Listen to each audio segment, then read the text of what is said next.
Fred Durst and John Travolta, ladies and gentlemen. All right.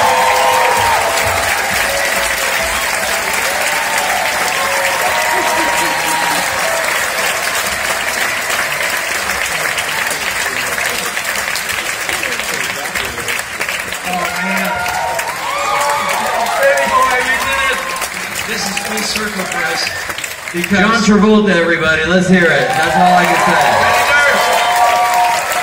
This is so incredible for Fred and I, because it comes full circle tonight. These two characters deserve to have the premiere at the Egyptian Theater. Absolutely. With the Cinematech group supporting them, and all of you are coming here to be with us tonight is just the best. So I thank you. And this guy here will blow you away when he's done.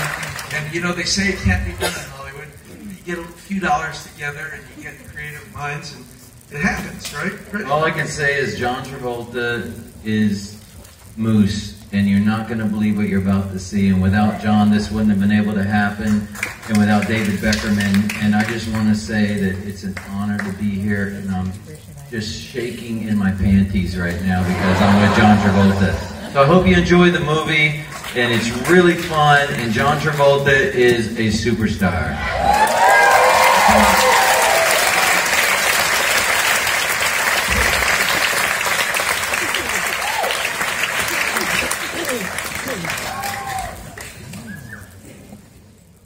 Ladies and gentlemen, please join me in welcoming to the stage Devon Sawa and Golja, Fred Durst, and the one and only John Travolta, ladies and gentlemen.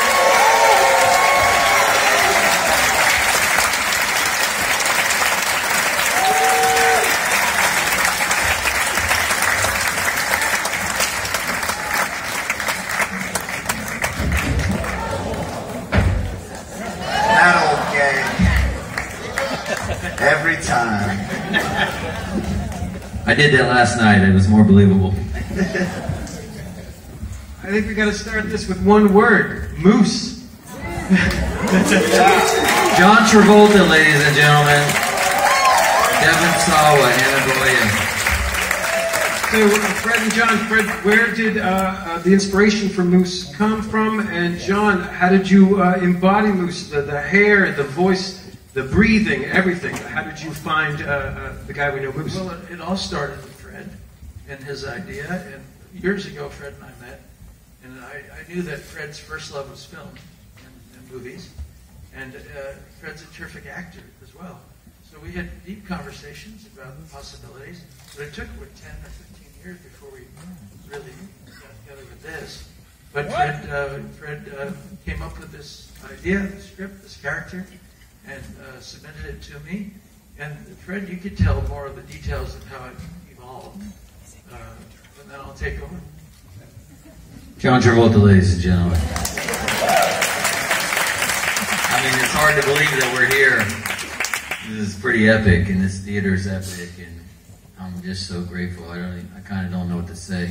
But years ago, I had met an autograph collector who wanted an autograph from me. He was a waiter of mine. He was a waiter at a place I visited all the time, and I didn't know he collected autographs, and he didn't know I was Fred from Limp Bizkit. So he's just the waiter that I liked. And then after a while, someone had maybe told him I was the guy from Limp Bizkit. And so one day he comes up to me and he unbuttons his shirt at work, and he has a Limp Bizkit shirt on. He's like, "Can I get an autograph?" And so he kind of inspired this whole thought of, you know, what it would be like, you know, if when you befriend somebody like that, what would be the bad scenario. And every day at the same diner, sitting beside me was my now writing partner, David Beckerman. Now, David Beckerman should get some love for writing this script with me. And we would sit there together and just be in awe of this guy. So he kind of inspired it, and I came up with this idea, and so we started writing the character. And you know, it was years ago. I would say maybe 10, 12 years ago. I'm not really sure how long the script's been around, but it was just inspired by someone that was very different than what John brought, but it made the script come to life, and it sat on the table for years. And when I gave it to John, he called me back the same night, in the middle of the night, or really early in the morning, I would think. I can't remember, but and he was just in love with the character, and it's brought tears to my eyes. And he says, "Fred, I relate to this guy, and there's a little bit of Moose in all of us, and I feel this man's heart, and I understand him, and I want to do this movie." And I just was floored, and here we are today with John Travolta as Moose and the Fanatic.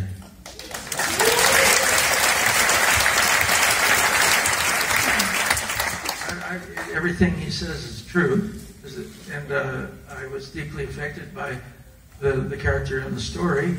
And of course, any film like this would be difficult to get produced. So I had a couple of friends that were willing to investigate the possibilities of financing. And Oscar, are you here tonight? Oscar Generali? There you are. Oscar, where are you at? And Oscar went to the Bacardi family, and he said he's Italian. He said he's a very difficult film to get money behind. It's a very small genre. Yeah, I know, but that's why I want to do it.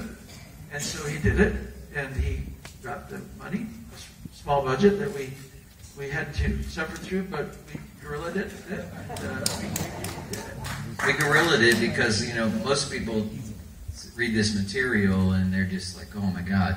It just goes over their head in the wrong type of way. And with John Travolta's passion and interest, and he does have these people that believe in him, and I believe in him, and we were able to get a movie made that probably wouldn't have gotten made.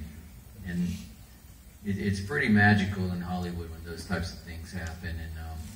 And then Bill Kenwright also took it to another level because he saw the film. I said, as a friend, and I said, please look at this film. It needs a little more help. And he viewed it, he fell in love with it, and said, I would really like to help you do what you initially set out to do. So he helped us a bit and allowed you to have the original script that you wrote, and we built it up, and here that's what you saw tonight. So it was it's one of those Hollywood things that you have an idea, you have no distractions on your intention, and then it can happen. Because there's a lot of distractions in Hollywood. Everybody, and I'm not trying to generalize, but there's a lot of naysayers and people that say you can't get it done. And this was one of those movies where we just simply were not supposed to get it done, but we did. Are you guys happy that this character exists now? Because you cannot unsee the Fanatic. That's funny. And where do you start? Do you start with the breathing, the hair? How did you find your way into it? Starts with good writing, I have to say, and something you identify with, immediately identified with the passion of unrequited love that a fan has. We've all had it. We're all a little bit of Moose. We all have that athlete, that star, that musician, that artist, that person, that historian, whoever it is, that we just imagine that if they only knew how much they loved us. I mean, we loved them. They would love us back. And we hoped for a reflection. And I really identified that. When I was a kid, I was obsessed with Jimmy Cagney and the Beatles and Paul Newman and Brando and Streisand, all these stars that I loved.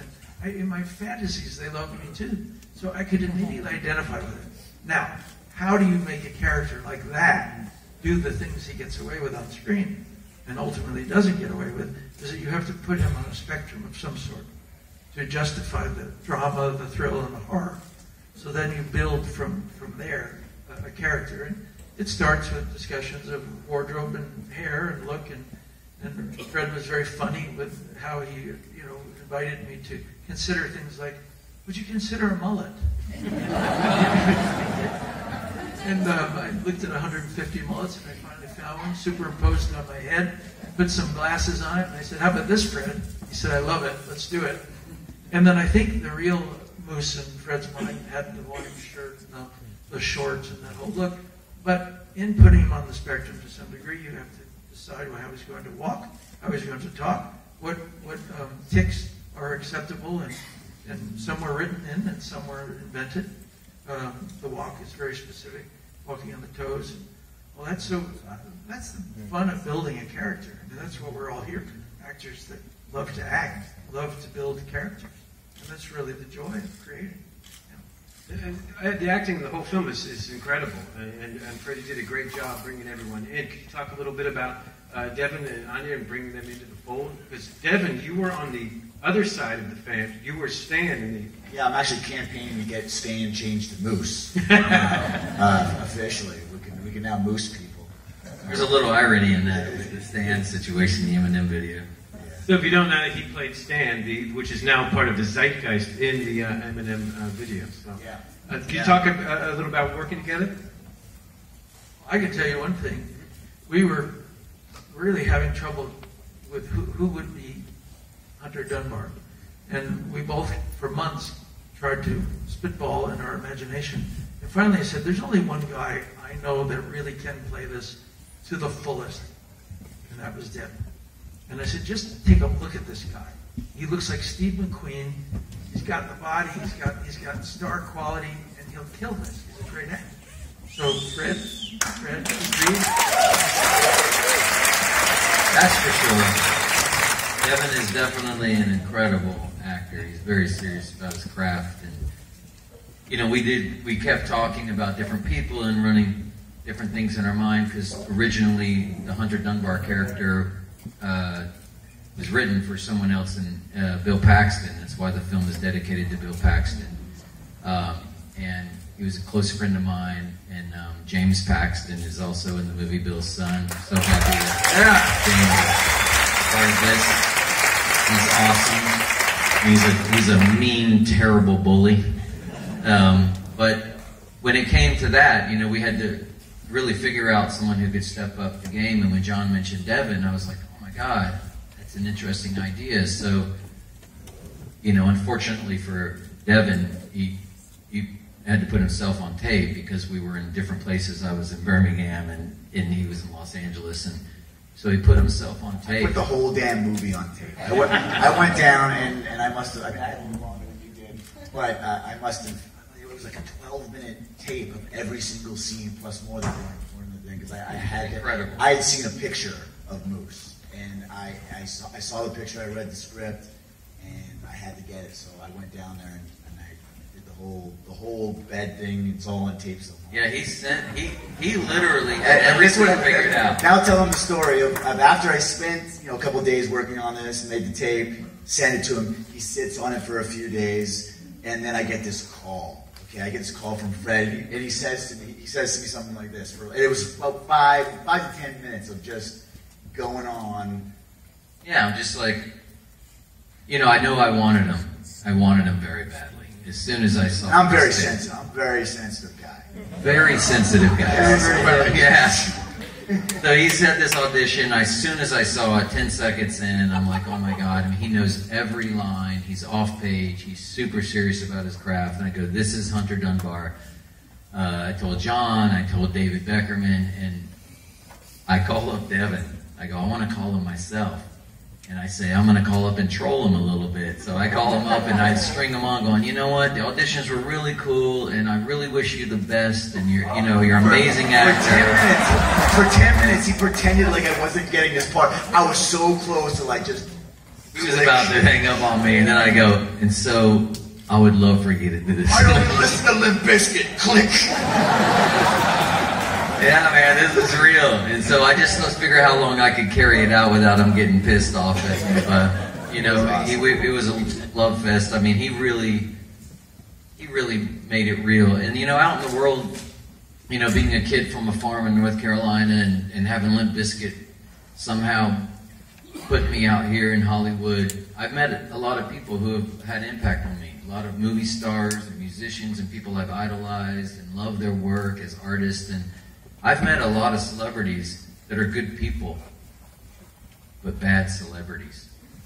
And that's what inspired this character a little bit, about a guy who is self-absorbed. He's got things going in his life. He's got a real struggle. He's just getting by. He's trying to make things work. He's riding the waves. They come and go, and he's got a real life going on. He's a great father, but at the end of the day, you have to be a great celebrity if you're going to put yourself out there, in my opinion. And that was that one moment, the crossroads, when Moose crosses the line, meets him out in the alley, and you're already should be going, okay, something's not right about this guy from Hunter's perspective. And let me just take 2 seconds and go ahead and sign this guy's autograph real quick and just get rid of him. And he didn't do that.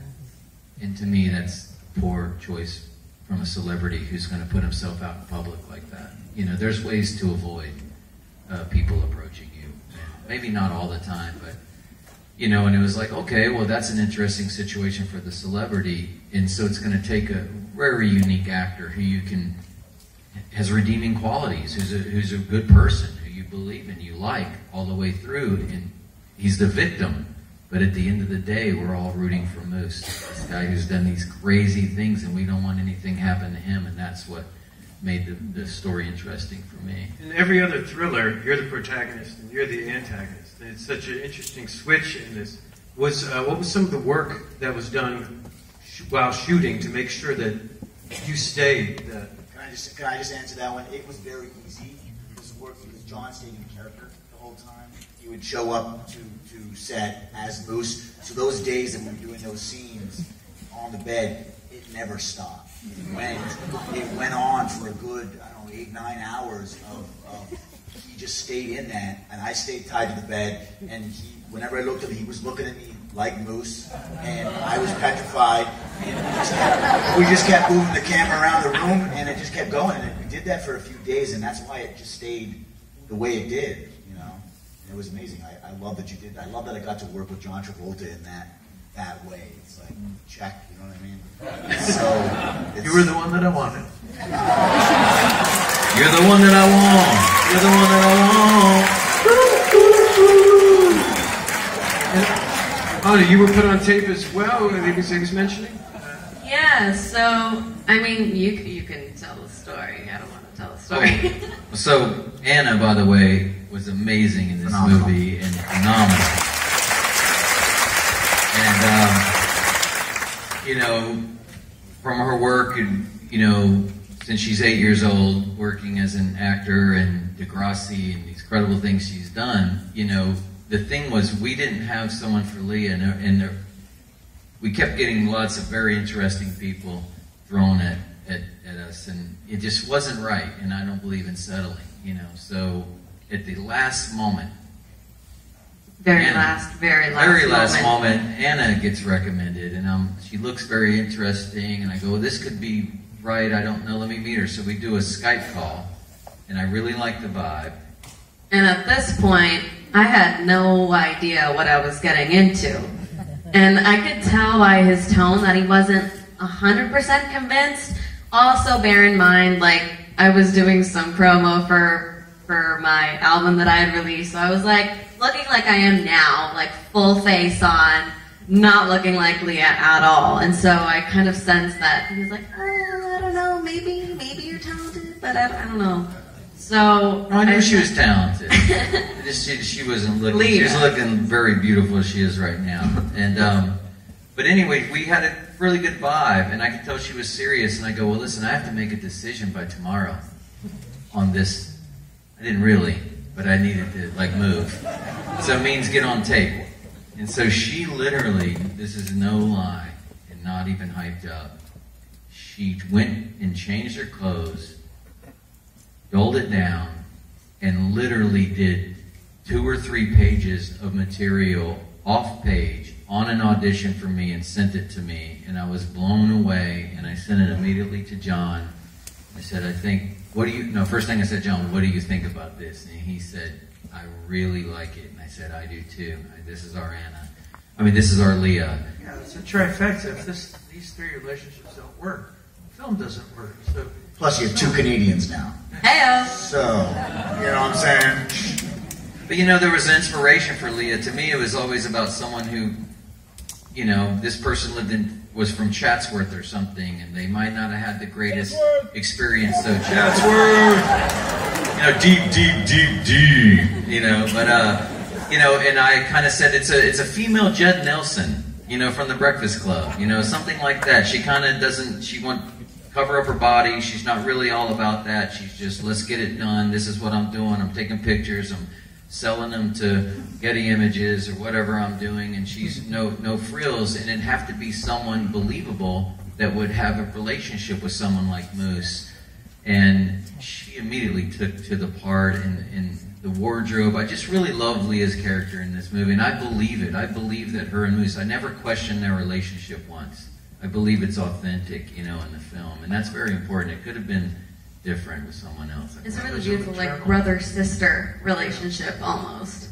It is, but it almost had a maternal thing, because you understood his vulnerability, and I think that he responded to that sweet spot in you, that you were never going to hurt him. You know, so it was beautiful choices you made in your care for Moose. You know, great. Anna Goya, really good. And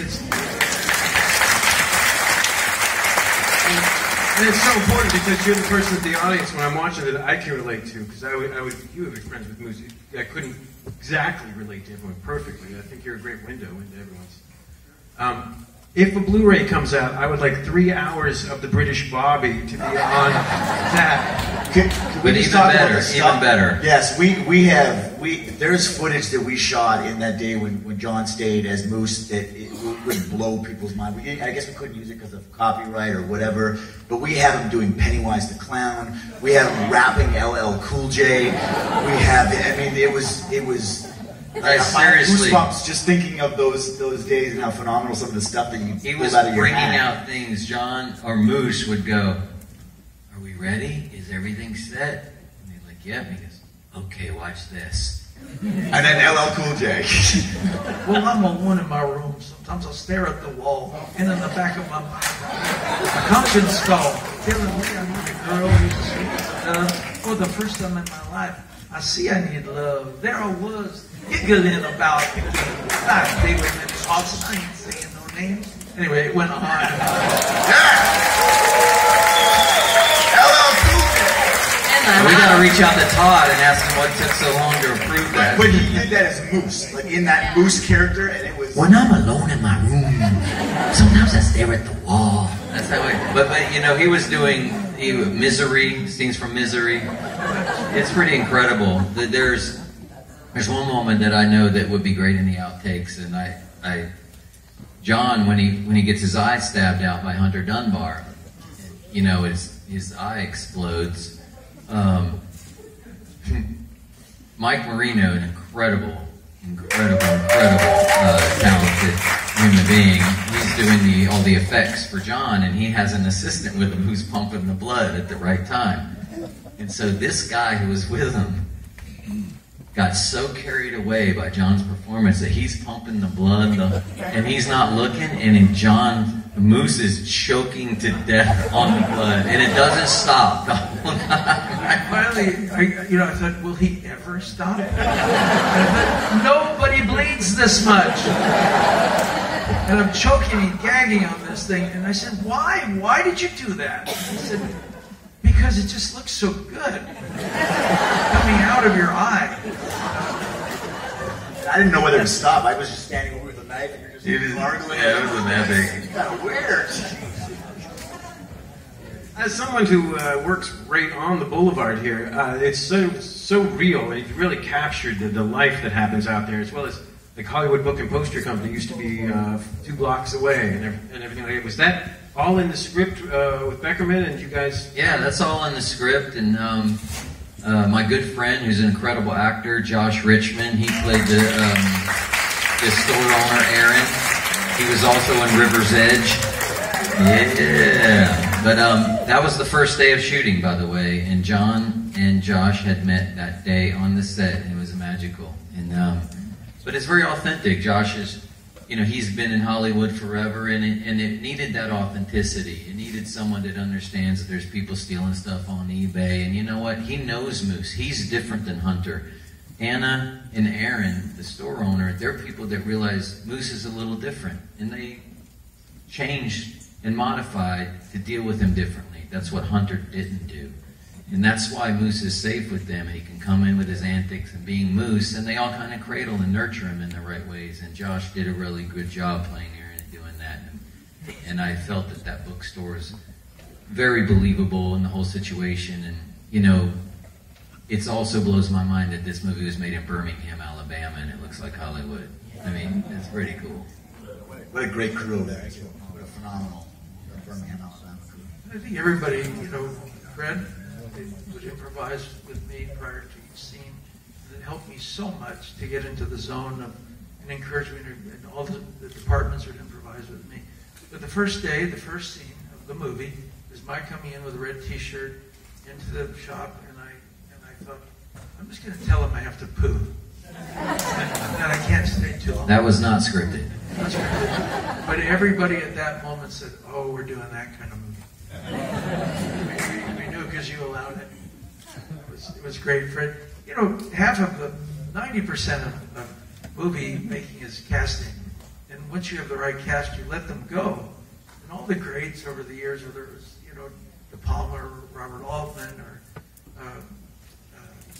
so many that I've worked with, Quentin Tarantino, that they all let you free to do your job because you're not interfering with their job, but they trust you and they believe in your performance. So the more they do that, the more outside of the box type of effect can be made. And Fred was brilliant at allowing all of us to go with our instincts and outside our instincts and create a mosaic together. And I think that's really the through line of the great directors. You have that, Fred.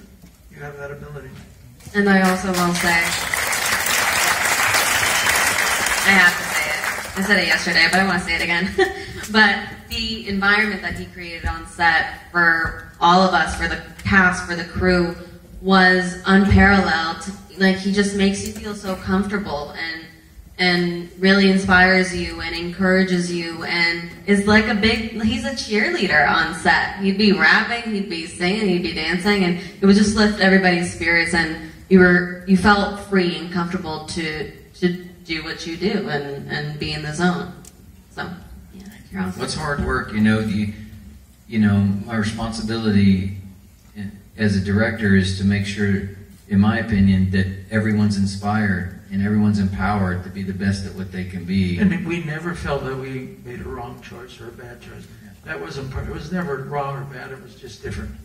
And then you went with that. And that's so important for an actor to know that everything is okay. But what you find yourself choosing at the end of the day can be whatever it is. But you don't allow the journey to be interrupted. And that's what I think you do so beautifully. Yeah, and you know, there's the actors. You know, I feel like an actor's director. I'm obsessed with great performances. I'm a character kind of guy. I love character-driven pieces, and this is clearly that. But there's a lot of people behind the camera.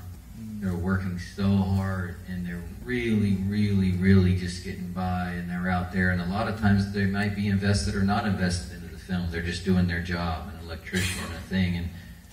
And I think you can come on the set and lift everyone's spirit, get everyone invested.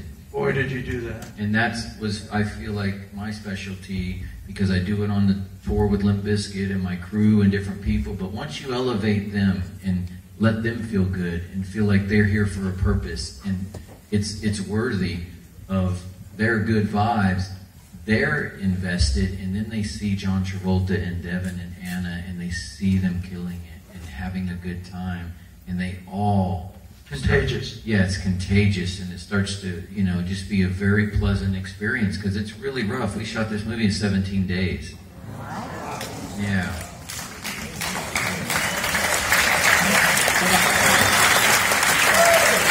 Woo! Don't try that at home. I think what's very impressive about this movie is the tone. You know, when you're watching, you don't really understand what exactly you're doing. It's both a thriller and hilarious. People are like laughing, but it never loses the tension and the reality of it. And was that discussed while filming? Did you have to find a lot of that in post and try to keep the tension? It was just organic and natural. You know, I always thought it was a dark comedic thriller, and is because the comedy comes from the character. You know, Moose isn't trying to be funny. He just does things a little bit differently than we do. As Todd the God, Jacob Grodnick the bully, he did a very great job. Todd's saying he just does things a little bit different than we do. And yeah, it was always there. It was always on the page. And, you know, John, to his credit, me and John have known each other for a long time, but then there came a point where some of my text messages were from Moose. And I'm talking to Moose, and I'm like, okay, I can tell this is not John. This is Moose. And so we would get some banter going back and forth, but the truth is, we talked about the appearance and the mullet and the vibe and everything, but I'd never really met Moose. On the principal photography, on the first day of the camera test and everything, Moose showed up in character, and he just walked on set like a stranger would just happen to stumble into a movie set, and he stayed Moose the whole time, and I saw him for the first time, and it blew my mind, and it blew everyone's mind. And Conrad Hall, the cinematographer, looked at me and goes, "Fred, you got a movie." And I felt that, but it was funny. At the same time, it was very sweet, and there was so much heart. And Moose is just such a lovable guy. You know, he's a great person, and he doesn't mean to do the things he did in the movie, but he did them. You know, and he is a killer. Most of the things that a big studio probably would have never allowed us to do. I said, "Fred, I really want to crawl into bed with him." He said, "Okay." Devon was not good. I didn't get that memo. And that was the great thing, because he didn't know that I was going to do that. And you know, he's got his idol all tied up. He can do whatever he wanted. Well, you know, he's going to act for him. He's going to demonstrate things, theories, and then when they got to a good point, he'll crawl in bed and cuddle. But those kind of things, or even the eye and the hand, you know, people would forbid you to do those things. You can't do that. And it's so nice. The independent world is a bit freer that way. And I'm grateful for that, because it really allows us as directors, actors, producers to go outside the norm. And that's what we were able to do with this one. And that's the one good thing that's happening today in the strange, navigating through the strange change in the business. Because, you know, I grew up with films like this where story and character and acting and directing was the most important thing. And now it's kind of gone elsewhere. So if you have the invitation to go back to that, it's like a light in the window beckoning you. You know, and that's what this was. You know, it's a really noisy world right now, and to rise above the noise is not easy, and somehow Moose was able to rise above the noise, and that's because you made this character so unforgettable. Thank you, Fred. You're welcome. We're going to open it up for a few questions. Remember, not statements, questions ending in a question mark.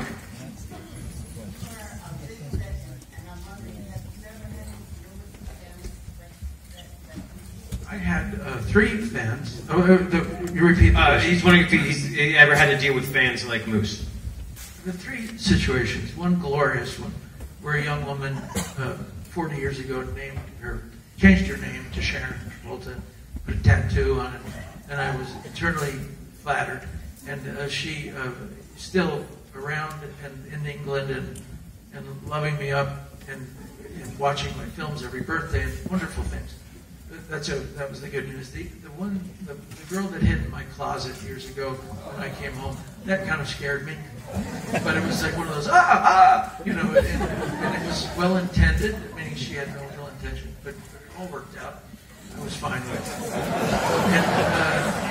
And then there was a young man who interrupted a family dinner, and I didn't know who he was, but suddenly he's sitting at the table with us, and suddenly, you know, guess who's coming to dinner? Someone you've never met before. You know? But again, not ill-intended. So I've only had like really 3 ones. There was one other one that I won't mention because it had to do with a big corporation that was scary. But that's maybe 4 situations. That was Right there. My question is also for Mr. Travolta. I'm just wondering, at this point in your career, do you have, or just for me, do you have a list of some of the greats that you still really love to work with, directors and actors and whatnot? If so, could you share with us He's asking what directors or actors you would like to work with. Well, I'd like to work with myself at some point. And I've never directed before, so there's a little book that I wrote years ago called Propeller One-Way Night Coach. About a little boy and his mother traveling across the U.S. in a plane, older airliner that makes all these stops, all the people they meet. Love to direct that, maybe even with my son. I really like lately the work of this actor Sam Rockwell. I think he's doing really special work. His work with Bird and Fosse is great. And then the one he won the Oscar for was clearly great. But I like people who change it up, you know. And he's one of those actors who really goes for it and commits fully to the character, which is what I grew up with. I grew up with a theatrical mother, and she was an acting teacher. We had books of building character and all sort of Russian-themed ideas of acting. But it was filled with completing your work as an actor to deliver a product that was effective and that the audience would buy into effectively. And I just feel that Sam is one of those actors that really does that, you know, and I admire that. So that's one of the newer, I mean, it's not new, but to me, it's a revelation. You go so deep into characters. We just had John Woo here for Face Off not too long ago. Yeah. Oh, fantastic. And you really commit. And you've been doing it for so long. Is there still a sort of fear or anything that goes along with going so deep and putting yourself so far out there? No, matter of fact, the deeper I go, the more comfortable I feel. I'm all about arriving in the zone of thinking within the character. If I can think with the character, improvise with the character, I have arrived. And that's why Fred was so helpful. He would help by improvising with me prior to the scene. So I'm a firm believer in that. And probably I'm more frightened of not arriving on that because you know when you arrive. Because you can't make a mistake when you have fully owned the character and delivered it to yourself and to the story. You can't make a mistake. When you've arrived, then you're fearless. It's the real fear is, have you done the work to get there? And have you done enough work to get there? And if you have, then there's no fear. Right there. No fear! Yeah, when you, Mr. John, when you did the scene, when you did the selfie, all that whole scenario was hysterical. How much of that was written in the script, and how much was just, okay, he's here, and you removed? Well, I know kissing him and taking a picture was an improv. And I don't think that you were.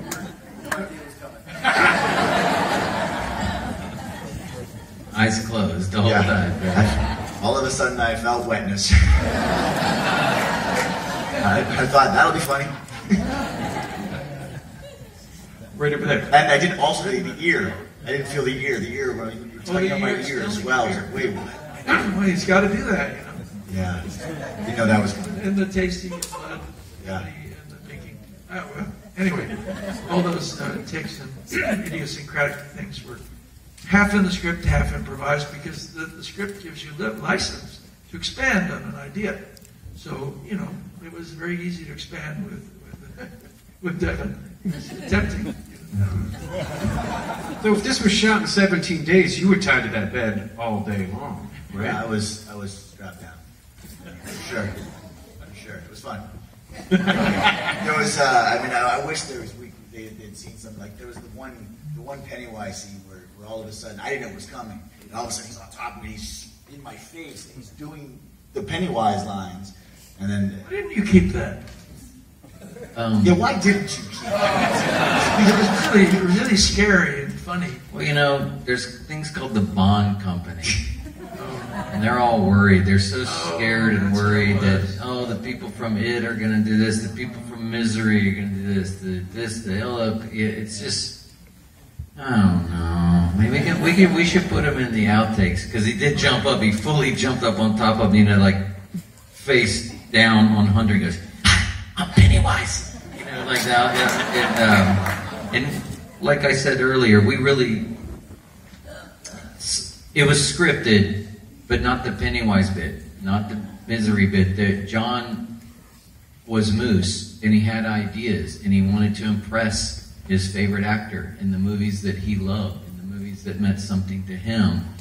And he would literally come to me as Moose and say, are we ready? I'd say, we're ready. He goes, okay, watch this. And you just watch it, and it happens, and I'm just behind the camera going, this is unbelievable. Moose going, oh, Paul! Smashing his legs. Yeah, Moose was slamming his feet like in Misery with his backpack. Pretty epic. Right there. Hey, Mr. Travolta, I hesitate to tell you what a fan I am. Oh, don't. I'm with you, buddy. I'm all over it. I expanded the genre with this picture. It's so impressive, and the production values for something you did in 17 days, phenomenal. Thank you. Now listen. I like this guy's energy. This guy's got energy. You came and acted as a very young man in one of my restaurants on a little film called Carrie. Oh my And God. I forgot to get your autograph then. Then we were working together on another little film called Primary Colors. And I want to tell the whole audience, you came and sat down with the crew and ate lunch right next to me like a regular guy, which not many movie stars come and do. And my brother and I were like, well, this is John Travolta having to sit down with the crew. That's awesome. And I forgot to get your autograph then. So I'm going to tonight, and I'm going to put you on the spot. Come up here. Come up here.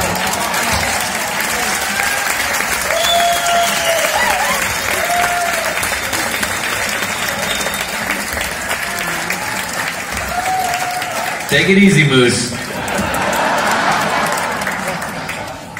And the question is? This reminds me of my sequel idea. Look who's stalking.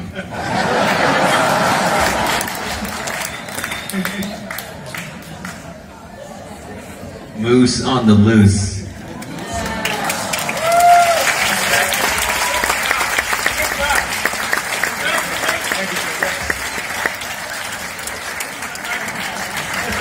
Somebody give this guy a job tonight. No one's getting tied to a bed now. Right there. He should go Price is Right. About being like a musician and like a director, how that's a little bit different or the same. And also, could you talk about Wes Borland doing the killer animation in the picture? Yes. Talking about the amazing animation in the picture and being a musician and a director, are they similar or different?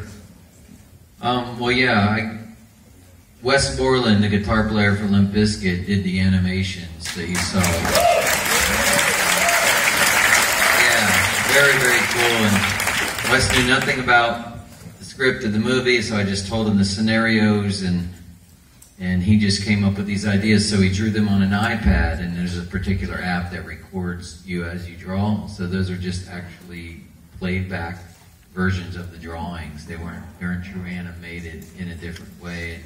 They're really fascinating and very cool, and he's so unique. And being an artist and then also making a film, a musician and making a film, the funny thing is I always wanted to be a filmmaker, and my parents loved really great movies, and the Chinatown, Badlands, and, all these great movies. They had great taste in films. So at some point I got a hold of some articles that said James Foley directed a music video, and I love Glenn Ross and At Close Range, and David Fincher directed music videos, and Martin Scorsese's directed music videos, and I saw it, I'm from a farm in North Carolina, and I said, shit, I'll just put together a band and direct the music video, and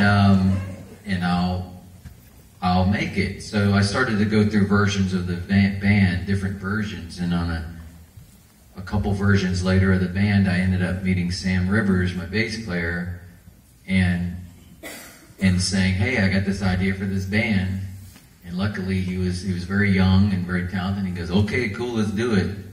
And we put together the band, and I just started to, create Limp Bizkit so I could direct the music videos. And so we finally got a record deal, and I remember sitting with Ted Fields and Tom Whalley, Jimmy Iovine, and saying, okay, I'm ready, I'm going to direct this music video for this song Faith, George Michael's cover I did. And they go, no.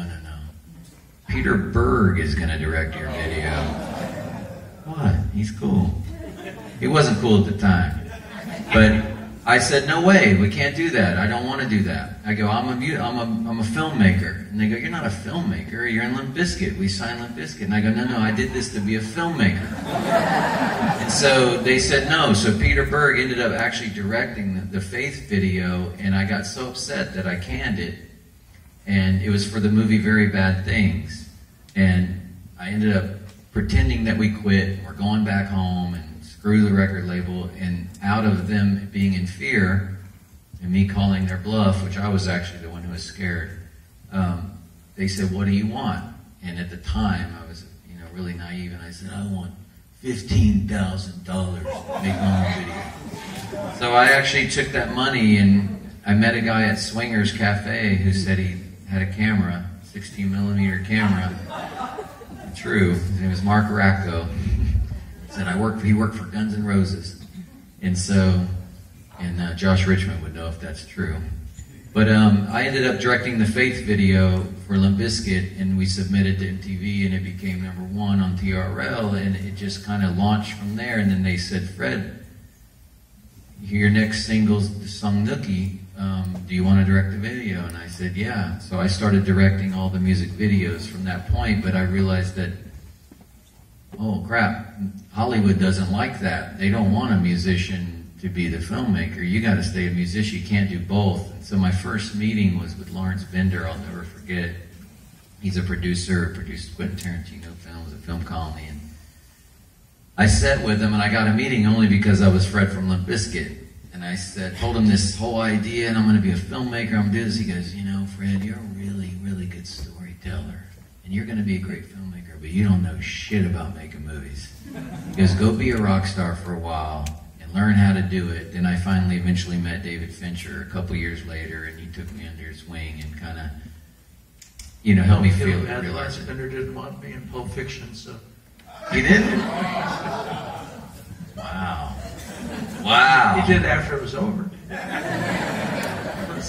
Yeah, so that just was kind of a weird thing. So I always wanted to be a filmmaker, and I'm very fortunate to have the opportunity to, but if it wasn't for Limp Bizkit, I wouldn't have this opportunity. And so Limp Bizkit I'm Fred from Limp Bizkit, and I'll always be Fred from Limp Bizkit.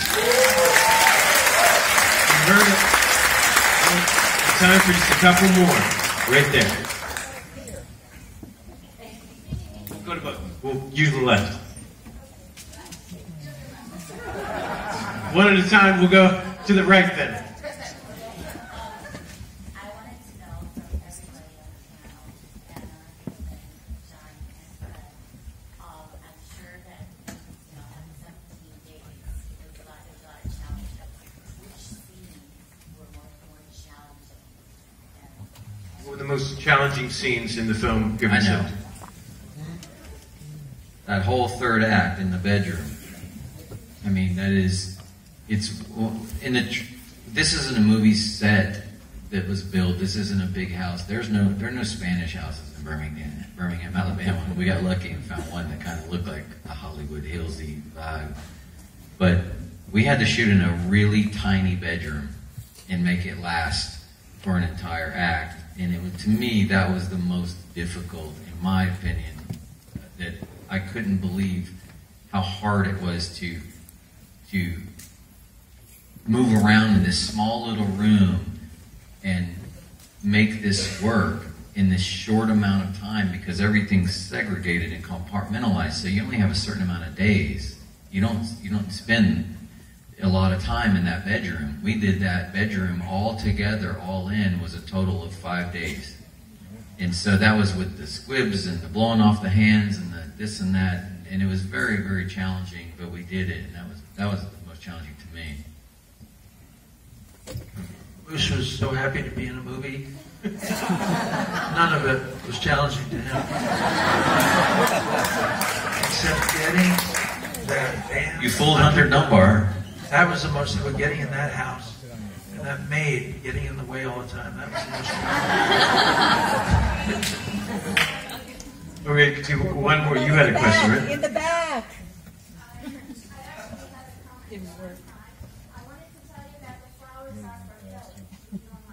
The perfect, she'll be thrilled.